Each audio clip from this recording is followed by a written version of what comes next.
Hey guys, welcome back to another episode of the Daniel Federico Show. Today, I'm doing this in my living room.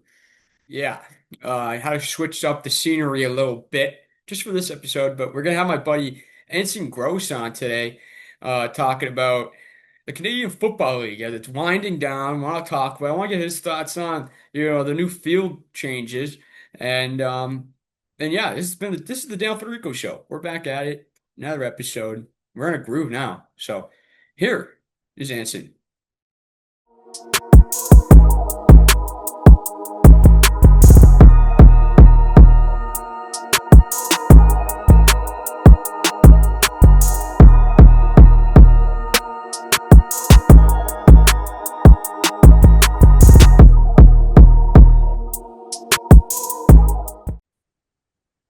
All right, guys, we have my close friend here, Anson Gross, on the podcast today on the show. Anson, how you doing, buddy? It's been a long time. I'm doing good. Ready to talk some sports with you. Yeah, I did. First, we're gonna get right into the CFL changes. All right, but I'm gonna list them off first for the people that don't know. So in 2026, the CFL will be turning to a 35-second auto play clock. The ruse must be a touchback active play. Team must be on opposite side of the field. And then in 2027, so all those rules are just in 2026. In 2027, the goalposts are going to be moved to the back of the end zone. End zones are going to be shortened from 20 yards to 15 yards, and the field length will be reduced from 110 yards to 100 yards. And give me your thoughts on those field changes. Okay, so to start in 2027, I think the goalpost at the back of the end zone is the right call.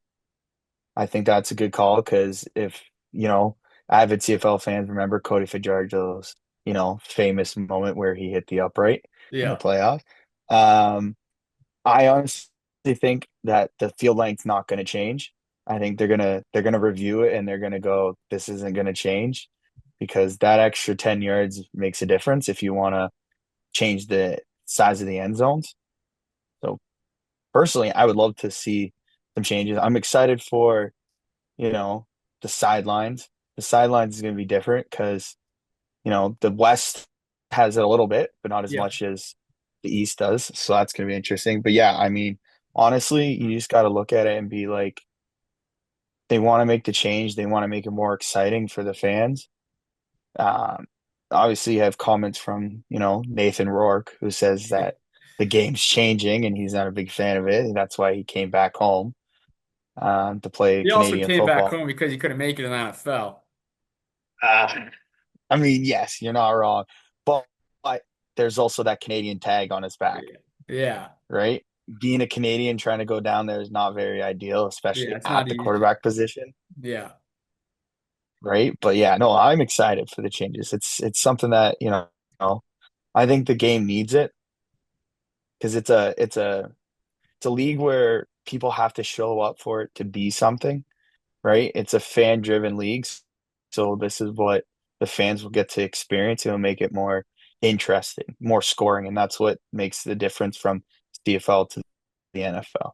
What do you think about the Rouge changes? Do you like it or not? So if I had to change that rule, I get rid of missing the field goals.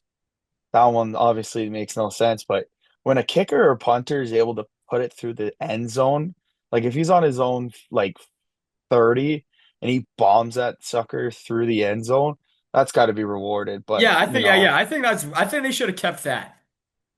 Like 100%. right? That's very rewarding for a punter, especially or kicker off a kickoff. Yeah, exactly. Like you look at the kicker, you look for the punter for the tie cat. That guy's probably one of the best punters in the CFL. And, that guy can boot that thing right to the end zone. And that's how we would win games. At least, Yeah. that gets would take those extra points because the offense can't score sometimes.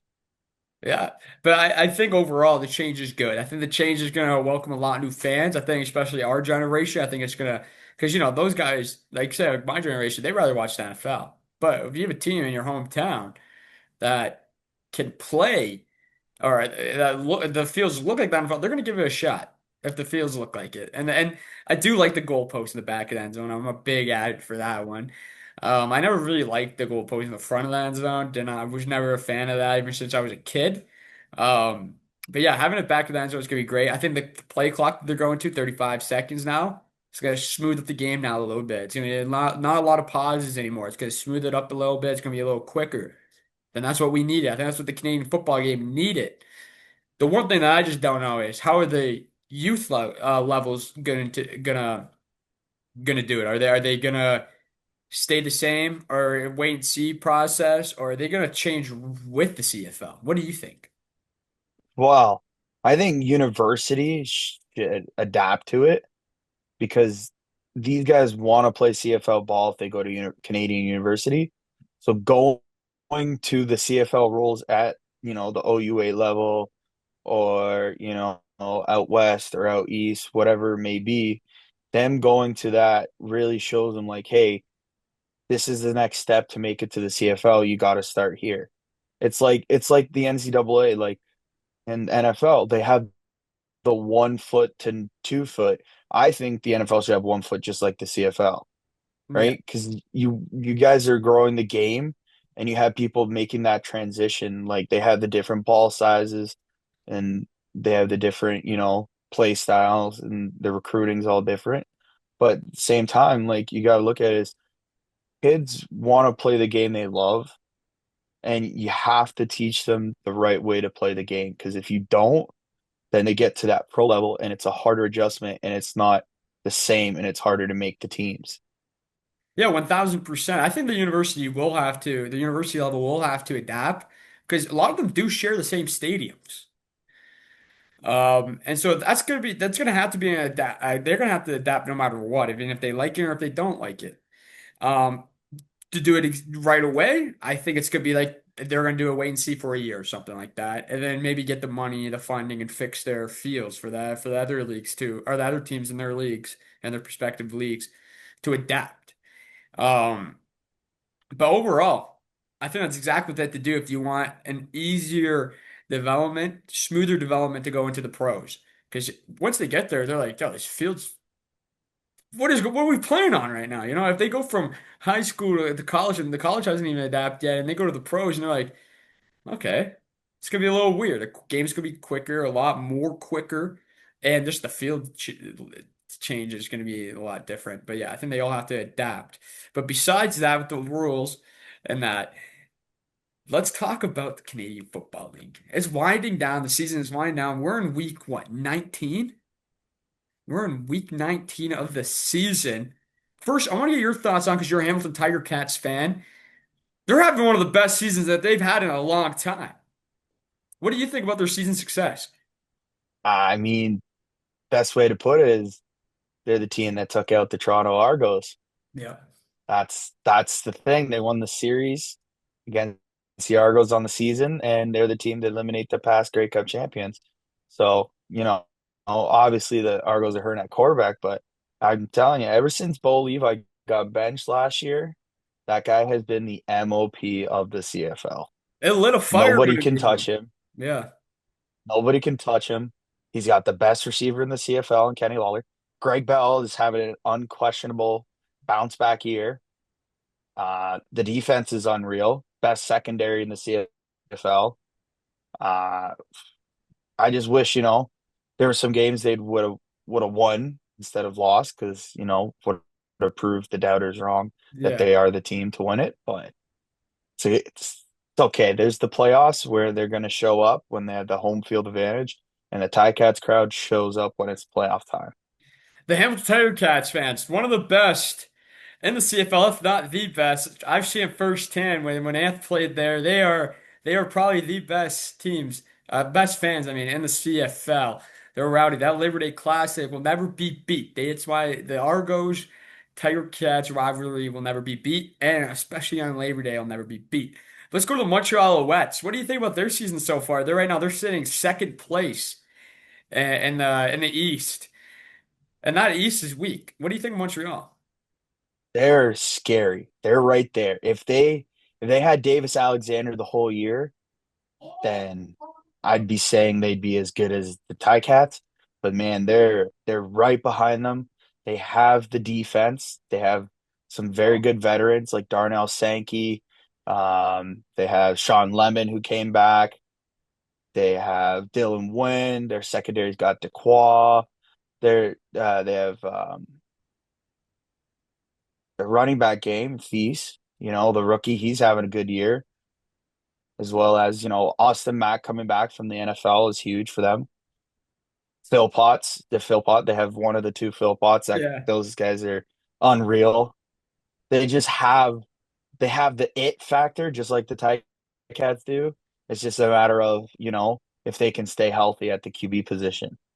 Those two are going to see each other very soon in the playoffs. They're going to see each other in the playoffs. I think it's good to be those two, the last standing coming out of the East. But let's go to the West because I know the East is weak. The Argos just got eliminated. The Red Blacks were not great this year. They weren't even good this year. But let's go to the West. The West is a mess right now. It's very competitive. Saskatchewan, they're the best team. They're the team to beat in the whole CFL. Their season has been fantastic. But let's talk about the BC Lions, though. We're going to skip past Saskatchewan. Everyone knows Saskatchewan's the best. Saskatchewan's the team to beat. Let's talk about the BC Lions. They kicked it up a gear in the last couple of weeks, too. What do you think about their season? I think their turning point was beating the Calgary Stampeders. I think going out there and showing everybody that, hey, we can drop huge points on the so-called best defense in the CFL. This is our game. And especially they have, you know, guy who's one of like, top three quarterbacks in the CFL, Nathan Rourke, Canadian, can't crack that NFL lineup, but because he dominates the CFL so much, he's a guy to watch. And that's why you love to watch that because he's a homegrown talent. He's Canadian and he shows people that, hey, this is the CFL. This is a Canadian Player League. I'm going to show you why I'm one of, if not the best quarterback to watch. I 100% agree with that. Do you see the BC Lions going far in the playoffs? Like you said, there's one team to beat, man. They can't, Saskatchewan. you got to beat Saskatchewan. Gotta beat But BC Saskatchewan. has the curse of playing Winnipeg. Yeah. When BC plays Winnipeg, they don't beat Winnipeg. That's Nathan Rourke's drawback. He cannot beat Winnipeg. But with the crossover this year, it'll be interesting to see who's going to be the crossover team and who's going to have to, play the East to get to the Grey Cup. And right now, it's right now. What is it? The fourth place team makes it right to the crossover, right? So it could either Yeah. be it's most likely going to be Winnipeg. I like to say, even though it's Calgary, they have the same record, but Calgary beat Winnipeg in the season series this year. But I think it's going to be Winnipeg because I think Calgary needs to fix it up a little bit, man. What is going on with Calgary right now?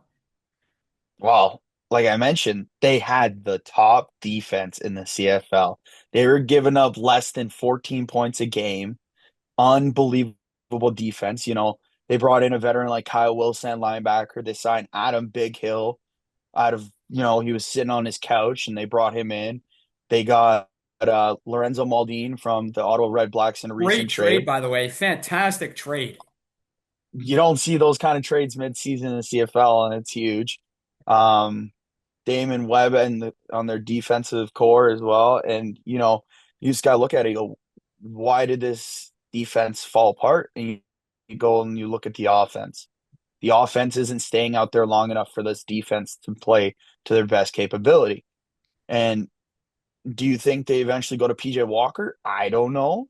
But PJ But Walker might be Vernon's out for got the to rest of step the it year up. too. He might be out. He might be out for the rest of the year too. Yeah, he got hurt That's a a couple problem. years, couple weeks ago. He got hurt a couple weeks ago. I don't know what his status is because I know he signed a quarterback right after that game. Um, but yeah, but VA's not playing the best ball, but he's not playing the worst ball. He's right in the middle of the pack. And I think if he gets more consistent, that start of the year, they have to get back in that groove that they had at the start of the year because that start of the year had a special feel in Calgary. It felt a great cup level team in Calgary. This past summer was wow. It was a wow factor of a summer.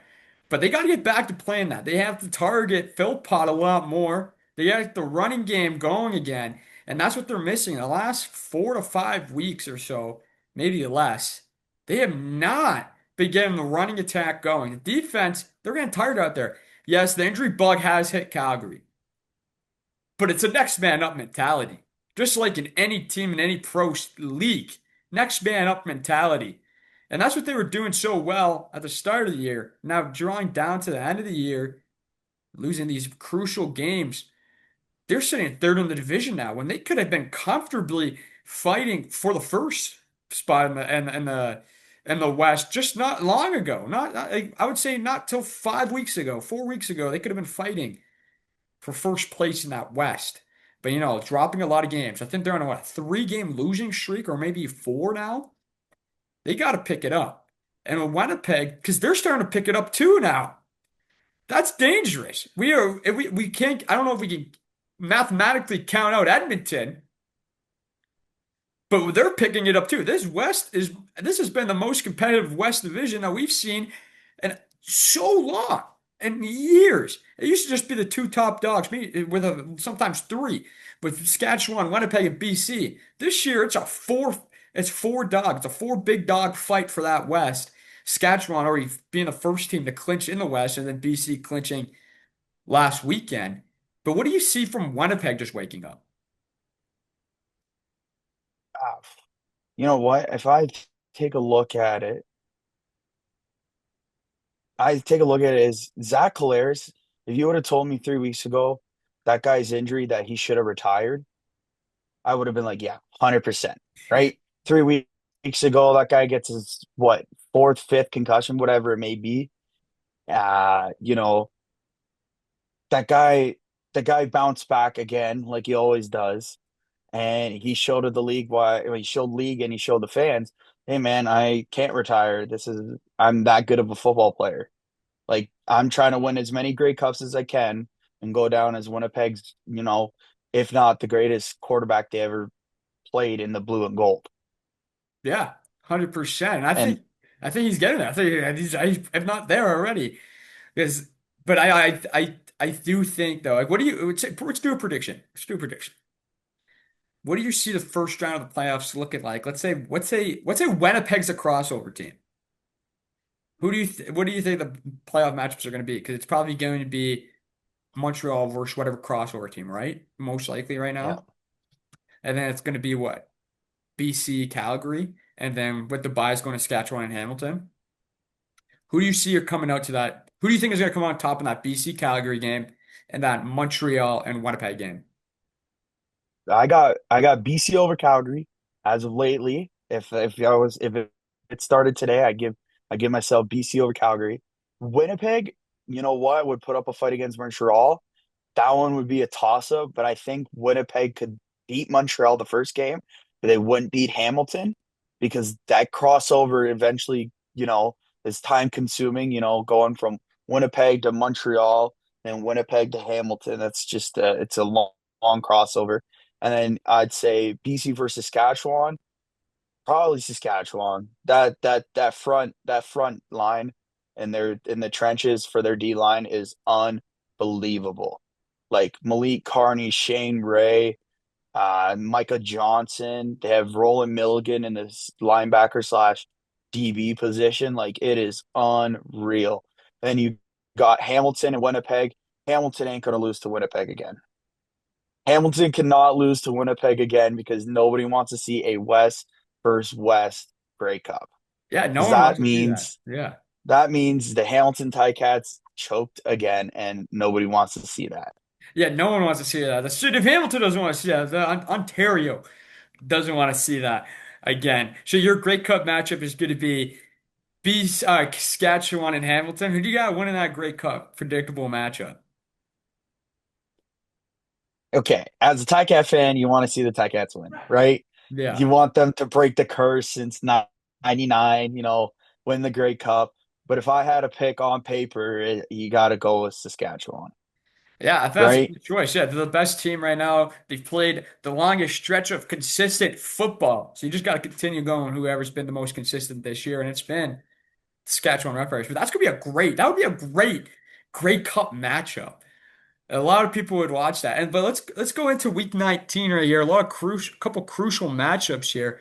We have Calgary going up against Hamilton. Calgary really needs to find their footing this Saturday. If not, you can see them slipping down in the standings again because Winnipeg. they have to play the Edmonton Elks. And Edmonton Elks, they have not played consistently at all this entire season. Cody Fajardo, that quarterback switch though, really boosted Edmonton. What is your thoughts on those two games, Hamilton and Calgary and Winnipeg and Edmonton? Okay, so let's start with Hamilton. It's a home game, you know. If the fans want to show up, the fans are going to show up, and that's going to be a great game. Hamilton seems to beat Calgary when Calgary comes to Hamilton. Yeah. It's pretty common. I don't know what it is, but like when they play other West teams, they struggle. But every time Calgary comes to Hamilton, they do well and they win. Now looking at Edmonton, Winnipeg. Edmonton this year has played upset, meaning they have been the team that you don't expect to win the big games and they come out and win those games. So I wouldn't count Edmonton out of the game to start. But if their defense cannot hold Zach Collaros under 4 touchdowns, so the 28 points, then you definitely know that Winnipeg's going to win Yeah. because Winnipeg's got the defense, they got the offense, but Edmonton's got that fight of the underdog being like, hey, we're still in this competition for the playoffs. Don't count us out just yet. I really like that. I really agree with that too. Let's go to the Friday game. Saskatchewan versus Toronto. Saskatchewan, they're going to dominate, right? They're Now, home. the Argos just benched Arbuckle. Well, not bench, but they Turn put it him down out for for the the rest of the season due season. to a Yeah. shoulder injury, right? Yeah. They don't have Chad Kelly. So who do they go to? Doge. Yeah. That's Max Duggan from TCU, runner up in the national championship, NFL bust. Yeah. What you, against the best defense in the CFL? Come on, it's not even going to be close. If Saskatchewan does not blow the Argos out of the water, then Saskatchewan's got to go back to the playbook because I they agree they with that. need Yeah, they need to win massively. they do. They need to that's going to be a big margin. Let's go to the Thanksgiving game. Montreal Alouettes versus the Ottawa Red Blacks. Montreal win? They should win, but the way Ottawa is for some reason once they get eliminated, their chances they just play like mean gritty football because Yeah. they like playing. They did it. Was it last year? They did it 2 years ago where they upset some teams in the East and the West when they were trying to make the playoffs, and Ottawa just said, "No, no, just because we're out doesn't mean you can't be out with us." Yeah. Right? So obviously Montreal's still probably going to win, but I think it's going to be a closer game than most people think. And I agree with that. Week 19 of the Canadian Football League kicks off Friday with a late game, 9 p.m. Eastern Standard Time, Saskatchewan versus Toronto. But let's switch gears for a second. You're a Miami Dolphins fan. What's going on with Miami this year? Where do I start? Is a good question. You got any questions to ask about the Miami Dolphins? Because where do we start? Hey man, we're gonna start at that quarterback position with Tua. Uh, I think his time's done. You think his I time's think done, yeah? I think his time is done. You know, I think that he had his chance. He had Tyreek Hill before he got hurt. He had Jalen Waddle. He had Devon Chan. He had them all. He had Geno Smith before he went to Pittsburgh. They had the year, but it just fell apart. It, And it fell apart big time. Even though we're 5 weeks into the league, it did fell apart. Fell apart big time. and What do you losing think to about Mike Mc, Carolina. yeah, but what do you think about Mike McDaniels? I think that guy's had his run too. I think it's time to change it up. It's we can't have fun football. We can't have, the team that wants to have fun. Miami, people go to Miami, obviously, they have the no tax. It's warm weather. They just want to play football and enjoy the weather. But Miami needs to win. Yeah. They need to be the team that people are talking about again.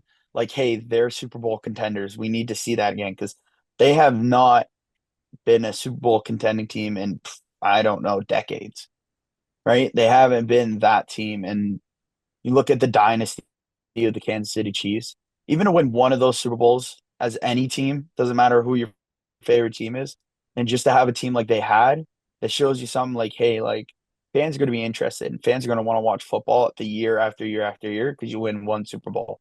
Dolphins, man, they can't do it. And that's where some people start to stop watching because, it's not about they don't want to win it anymore. They just want to play in the warm weather and make their money. Who do you think can replace Mike McDaniel as that head coach? Actually, who do you want to replace Mike McDaniel as that head coach? Coach Gruden. That would be unreal. John Gruden coming back to the NFL from being blacklisted from the NFL. That'd be unreal. That would be a good culture change. That's a win now culture, or in Yeah. John Gruden. But let's talk about that defense too. All aspects of the Miami Dolphins this year have been terrible. What's going? Yeah, they just want to come play tax-free football in the warm weather in front of. Well, actually, I don't even know how many they actually get out into the game now. Still sold out on Hard Rock, but yeah, I'm playing Hard Rock. What do you think they have to fix to try and resalvage this season? Well, they don't have any corners. Like you're looking at one of their best corners being Storm Duck. Like who's that guy? Right? Like you're not going out there and you don't we used to have a guy like Jalen Ramsey. We had a Kendall Fuller last year. We had a Javon Holland. Sure, we replaced him with Minka Fitzpatrick, but Minka Fitzpatrick's not his prime like he used to be. Yeah. Like if we had Minka Fitzpatrick from the day he was drafted and he was Miami Dolphin his whole career, then I'd be like, okay, like I get it, he's slowly down. But we got a guy no longer in his prime. Our D line's good though. Like obviously no interior, absolutely no interior because we gave up over 200 yards to Rico Dowdle, the Carolina Panthers. No interior whatsoever. But I like the edge. I like the promising, Chop Robinson. He's good. Jalen Phillips when he comes back, Bradley Chubb, Matthew Judon. Those guys are solid, but our interior is horrible. Like Zach Sealer, can't blame the guy, but he's got nobody else with him in that interior. That guy can't do all the work anymore. They're all gone. It's a messy time in Miami. What do you project them to finish this season? Put it this way, we're gonna have a top five NFL draft pick. That's how bad it's gonna be. I don't know what the record's gonna be. Maybe less than 5 wins. Because we can't, for some reason, the only team we can beat in our own division's the Jets.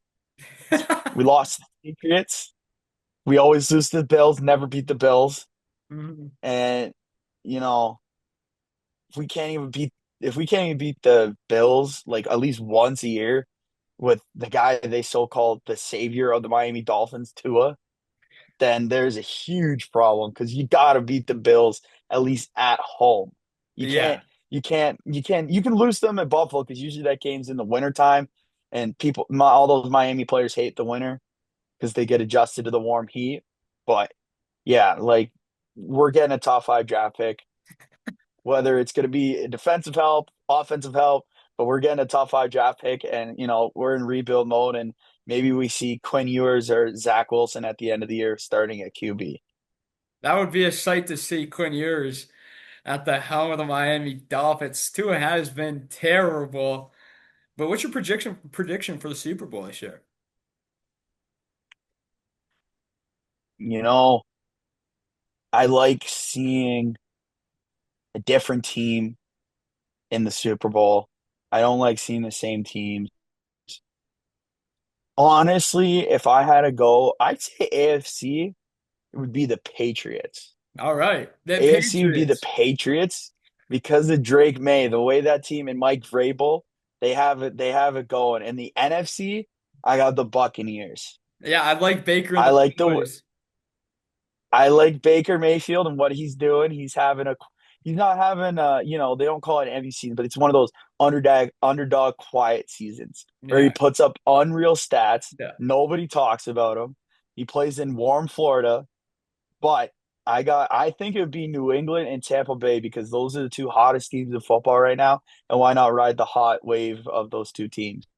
I really like that. I really like the Buccaneers choice. Not a big fan of the New England Patriots choice, even though I'm not a big fan of Drake May just yet. One more year, maybe I'll be a big fan of Drake May. But Anson, thank you for coming on, buddy. This has been the Daniel Federico Show. Anson, anything else you want to say to the people before we end this?